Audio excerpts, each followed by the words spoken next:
Indonesia memiliki ambisi besar untuk menjadi salah satu pemain global dalam industri baterai kendaraan listrik. Meskipun Indonesia memiliki cadangan nikel yang melimpah sebagai bahan baku utamanya, tetapi masih belum menguasai teknologi dalam membangun ekosistem yang terintegrasi, utamanya di sektor hilir. 2020, kita semua mendapatkan kabar baik karena salah satu perusahaan baterai terbesar di dunia, yakni LG, ingin mewujudkan impian Indonesia ini. Namun hingga sekarang, tahun 2025, investasi LG sebesar 7,7 miliar US dollar atau sekitar 129 triliun tak kunjung direalisasikan. Bagi Indonesia, mengulur waktu investasi yang dilakukan LG hingga lebih dari 4 tahun merupakan kerugian besar. Karena mengulur waktu berarti tertundanya ekosistem industri yang meningkatkan daya saing Indonesia. Dan yang paling penting, yaitu merupakan penundaan juga terhadap terciptanya lapangan kerja. Karena membangun ekosistem industri baterai, sekali lagi, hanya industri baterai EV-nya diproyeksikan dapat menciptakan hingga 2 juta lapangan kerja.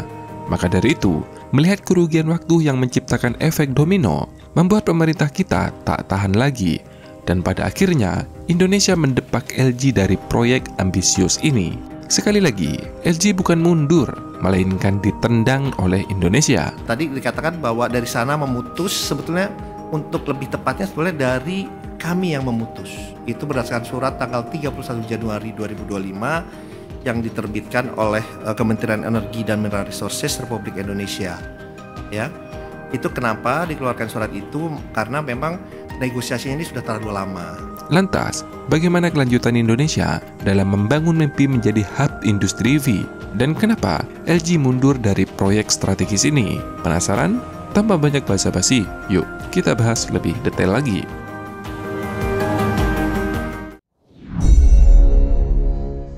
LG telah resmi memutuskan untuk menarik diri dari proyek ambisius. Melansir dari Yonhap News Agency, alasannya ada 2. Yang pertama, yaitu perlambatan sementara terhadap permintaan EV global. Dan alasan yang kedua, yaitu lingkungan investasi yang kurang mendukung. Kedua alasan ini sebenarnya ada anomali besar, karena beberapa lembaga riset seperti Global Mobility dan Promotion mengatakan penjualan EV global di tahun 2025 diprediksi naik menjadi 20 juta unit atau sekitar 30% dibandingkan tahun sebelumnya. Sedangkan pasar EV di Indonesia diprediksi naik sebesar 10% atau bahkan lebih. Meskipun demikian, pelansir dari data Gaikindo, 10 mobil listrik di Indonesia yang paling laris pada Maret 2025 didominasi dari produk Cina. Begitu pula dengan penjualan EV global. Secara keseluruhan, EV dari Cina masih mendominasi. Sedangkan LG memasok baterai EV ke berbagai produsen mobil global. Meskipun demikian, brand yang dipasok kebanyakan dari Eropa dan negaranya, seperti General Motor, Ford, Audi, Renault, Volvo, Mercedes-Benz, dan Hyundai. Ini menunjukkan bahwa perlambatan permintaan EV global yang dimaksud LG lebih yang berkaitan dengan merek-merek yang memiliki keterkaitan langsung dengan mereka, dan bukan perlambatan permintaan EV secara keseluruhan. Kalau bahasa kasarnya ya kalah saing dengan brand dari Cina.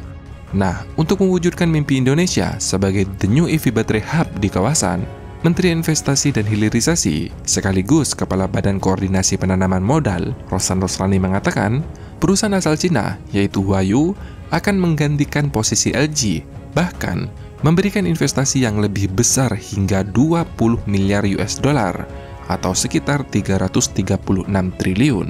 Angka ini merupakan tambahan realisasi investasi yang dilakukan Huayu di Indonesia, yang sebelumnya sudah digelontorkan sebesar 8,8 miliar US dollar. Nah, sebagai informasi tambahan, Huayu telah lama berinvestasi di Indonesia khususnya di sektor hulu sejak 2018. Saat ini, Huayu mempunyai beberapa smelter HPAL di Indonesia. Dan karena smelter HPAL inilah membuat banyak tambang nikel di dunia, khususnya di Australia dan Afrika, banyak mengalami kebangkrutan.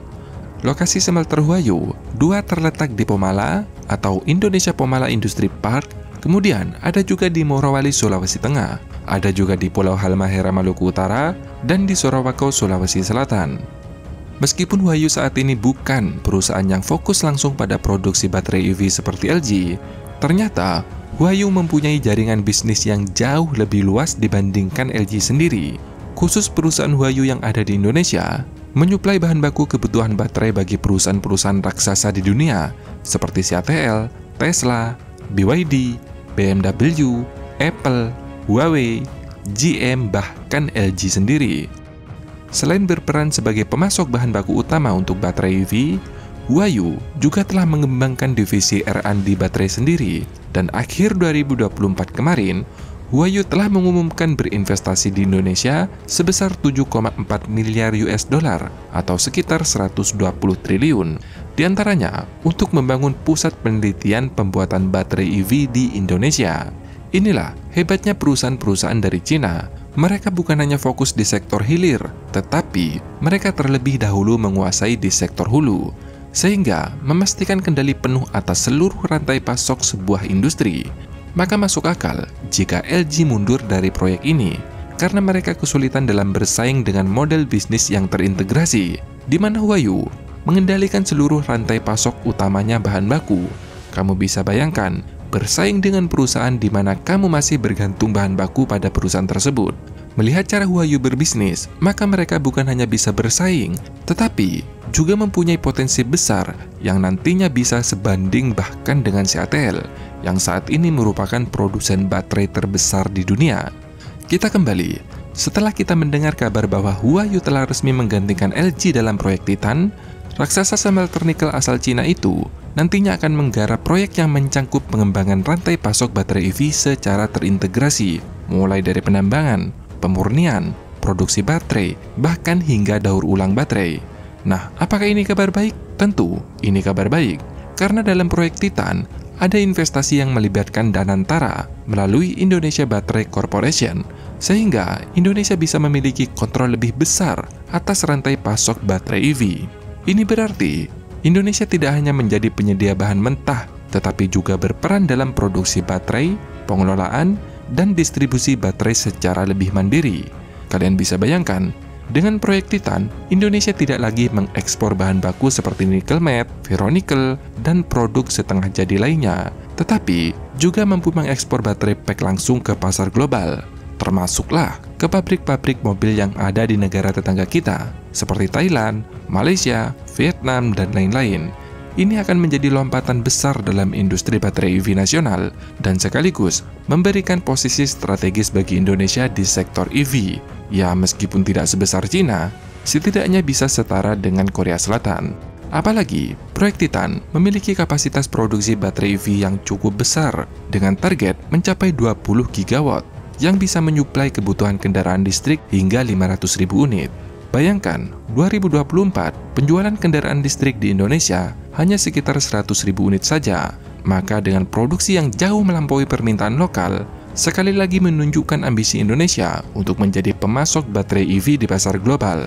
Semoga saja proyek ini berhasil dan kita bisa mencapai target Indonesia yang bisa memproduksi 100 gigawatt baterai EV di tahun 2027.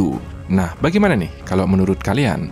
Jika mundurnya LG ternyata membawa berkah bagi Indonesia, apalagi jika dilihat dari sudut pandang bisnis, di mana Huayu memiliki jaringan bisnis yang lebih besar daripada LG itu sendiri. Nah, silakan tulis pendapat kalian di kolom komentar. Terima kasih sudah menonton, semoga bermanfaat. Sampai jumpa di next video.